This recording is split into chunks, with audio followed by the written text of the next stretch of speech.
নমস্কার প্রিয় ছাত্রছাত্রীরা, ইজি বেঙ্গলি এডুকেশন ইউটিউব চ্যানেলে তোমাদের প্রত্যেককেই জানাই স্বাগতম। আজ আমি তোমাদের সামনে আধুনিক কবি শক্তি চট্টোপাধ্যায়ের অবনী বাড়ি আছো কবিতাটির ব্যাখ্যা তুলে ধরব। তোমরা কবিতার পুরো ব্যাখ্যাটি মন দিয়ে শোনো, দেখবে কবিতাটি বুঝতে পারবে এবং কবিতা থেকে যেই ধরনের প্রশ্নই আসুক না কেন করতেও পারবে। প্রথমেই বলে রাখি, কবি শক্তি চট্টোপাধ্যায় প্রধানত রোমান্টিক কবি। সে একজন রোমান্টিক কবি ভাবনার ব্যক্তিত্ব। তার কাব্য এবং কবিতায় সমাজ তথা সামাজিক জীবন এর পরিচয় কিন্তু ভালোভাবেই ফুটে উঠেছে। কিন্তু কখনো কখনো রূপকের প্রতীকে সমাজের ছায়া তার রচনাকে তাৎপর্যপূর্ণ করে তোলে। আমাদের আলোচ্য অবনী বাড়ি আছো কবিতায় এমনই একটি প্রতীকী ব্যঞ্জনার প্রকাশ কিন্তু ঘটেছে। আলোচ্য কবিতাটি কবি সেই সময় রচনা করেছেন যখন মানুষের মানবিকতা বা মানুষের বিবেকের অপমৃত্যু ঘটেছে, আর সেই চেতনা বা বিবেককে কবি ডাক দিয়েছেন জাগিয়ে তোলার জন্য এই আলোচ্য কবিতাতে। শক্তি চট্টোপাধ্যায়ের অবনী বাড়ি আছো কবিতাটি ধর্মেও আছো জিরাপেও আছো কাব্যগ্রন্থের অন্তর্গত। এটি শক্তি চট্টোপাধ্যায়ের শ্রেষ্ঠ একটি কবিতা। এই ধর্মেও আছো জিরাপেও আছো এই কাব্যগ্রন্থটির প্রকাশকাল হচ্ছে বাংলার আশ্বিন 1372। 3টি স্তবকে বিন্যস্ত আলোচ্য কবিতাটিতে মোট 12টি পংক্তি রয়েছে। প্রথম স্তবকে কবি বলেন, দুয়ারেতে ঘুমিয়ে আছে পাড়া, কেবল শুনি রাতের কড়া নাড়া, অবনী বাড়ি আছো। এই যে অবনী বাড়ি আছো, এই অবনী বাড়ি আছো কবিতায় অবনী হলো অন্তরাত্মার প্রতীক, কবির বিবেক বা চেতন শক্তি। এই অবনীকে ডাকতে ডাকতে প্রত্যেক পাঠকই নিজেই অবনী হয়ে ওঠে, নিজের মধ্যেই অবনীকে অনুভব করে। অর্থাৎ অবনী যদি আমি বা আমার আত্মা হয় বা অন্তরাত্মা হয়, তাহলে অবনীর ঘর হলো কিন্তু আমার শরীর বা প্রত্যেক মানুষের শরীর বা আমাদের শরীর। তাহলে আমাদের চারপাশে এই রকম কিন্তু অনেক অবনীর ঘর রয়েছে, অর্থাৎ মানব শরীরের বসবাস রয়েছে, আর এদেরকে নিয়েই গড়ে উঠেছে কিন্তু পাড়া। অর্থাৎ পাড়া বলতে সমগ্র সমাজকে এখানে বোঝানো হয়েছে। এই অন্তঃসত্ত্বা যাকে আমরা চোখে দেখতে পাই না, সেই হলো এই অবনী। আর এই অবনী অর্থাৎ অন্তঃসত্ত্বা বিবেককেই কবি জাগিয়ে তোলার ডাক দিয়েছেন আলোচ্য কবিতায়। বলা যায় অবনীকে কেন্দ্র করে কবি সমগ্র মানবের মগ্ন চৈতন্যের ঘুম ভাঙাতে চেয়েছেন।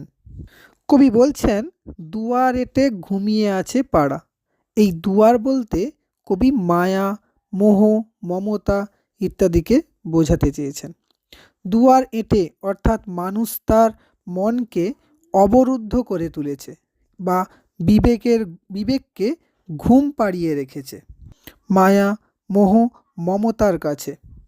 অর্থাৎ বাইরের জগতের তাপ উত্তাপ এড়িয়ে দুয়ার এঁটে মানুষ মায়া ও মোহের মধ্যে দিয়ে ঘুম নিচ্ছে। সে তার বিবেক অর্থাৎ অবনীকে যেন ভুলেই গেছে।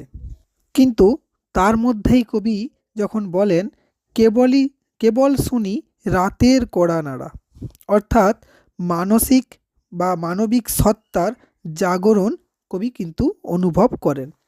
অর্থাৎ মানুষ যখন রাতে অবচেতন অবস্থায় থাকে, তখনই সে যেন তার বিবেককে দেখতে পায় এবং ডাক দেয়, অবনী বাড়ি আছো। আসলে এই যে কবির সমাজ সচেতনতা বোধ, তাকে কিন্তু ঘুমোতে দেয় না। অবনী বাড়ি আছো এই ডাক সময়ের ডাক, বাইরের জগতের ডাক। অর্থাৎ কবিতার বিবেক বা মানব সমাজের বিবেককে জাগিয়ে তোলার যেন ডাক দিয়েছেন।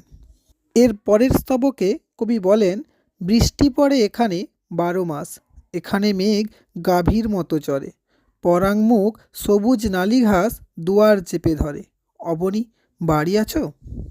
এই যে বৃষ্টি পড়ে এখানে 12 মাস, এখানে মেঘ গাভীর মতো চরে, এই বর্ণনায় কবির প্রকৃতি ভাবনার অনুরূপ প্রক্ষোভে পাঠককে অবশ্যই মেঘের আনাগোনা সহ বর্ষার ছবিটি দেখে নিতে হয়।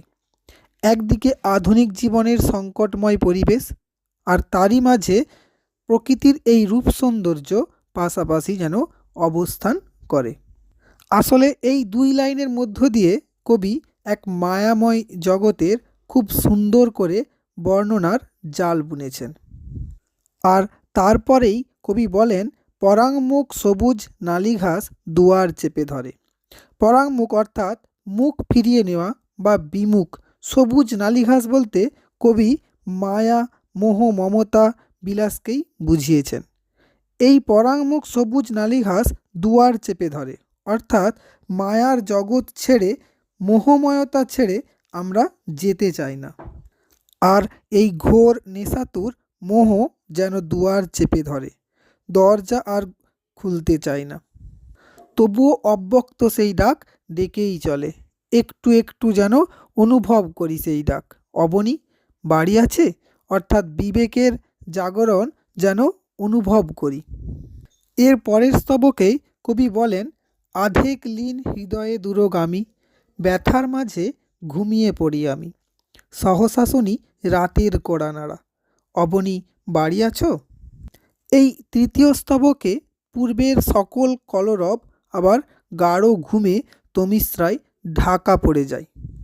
অর্থাৎ মায়ার মধ্যে থাকতে থাকতে আমরা যেন জীবনের একটা সময়ে এসে ক্লান্ত হয়ে পড়ি। নানান দুঃখ, যন্ত্রণা, বেদনার মধ্যে থাকতে থাকতে অনেকটাই যেন আমরা অভ্যস্ত হয়ে পড়ি। ভিতরের অন্তঃসত্ত্বা বা বিবেক বা অবনীকে এড়িয়ে থাকার কাছে যেন একটু একটু করে মাথা নত করে ফেলি। এই যে বুকের মাঝে ব্যথা নিয়ে ঘুমানো বা ঘুমিয়ে পড়া, আসলে এই ব্যথার সৃষ্টিকারী হলো বিবেকের অপমৃত্যু বা বিবেকের জাগরণ না ঘটায় যেন কবিকে ব্যথা প্রদান করেছে। সেই ব্যথা জর্জর ঘুমের মধ্যে হৃদয়ের উত্তাপটুকুও দূরগামী হয়ে আধেক লীন হয়ে যাওয়া আর হারিয়ে যাওয়া সময়ের দরজায় ফের কড়া নেড়ে ওঠে। অন্তিমে বেজে ওঠে ডাক, অবনী বাড়ি আছো? অর্থাৎ এই ঘুম যেন নেশায় আচ্ছন্ন হয়ে পড়ে থাকার মতো।